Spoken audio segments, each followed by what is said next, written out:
Ça, tu vois, Chili. Proposer des aliments alternatifs aux épiceries, c'est le travail des importateurs comme Guy Millette, qui fournit entre autres Provigo, Metro et IGA.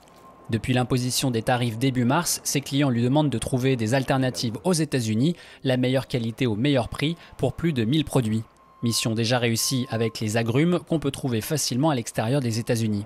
On a clairement augmenté, voire même presque doublé, notre importation d'agrumes, dont les citrons du Mexique, justement pour venir compenser ceux de la Californie.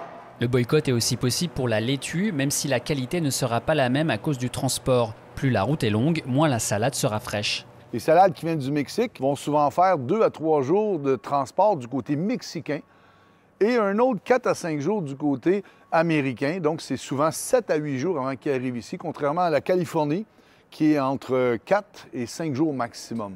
Dans les prochains mois, il sera par contre difficile de trouver une solution de rechange aux raisins, aux melons et aux cerises, qui viennent surtout des États-Unis. Peu d'options existent plus près de chez nous. Ce distributeur alimentaire doit aussi s'adapter à la demande des consommateurs. Il s'approvisionne de moins en moins aux États-Unis. Le 50% pour moi, facilement, va devenir 40 et 30 prochainement. Selon lui, le consommateur va devoir plus que jamais faire un choix. Le même exemple avec céleri, il y a beaucoup disponible d'Espagne, par exemple, mais c'est beaucoup plus cher.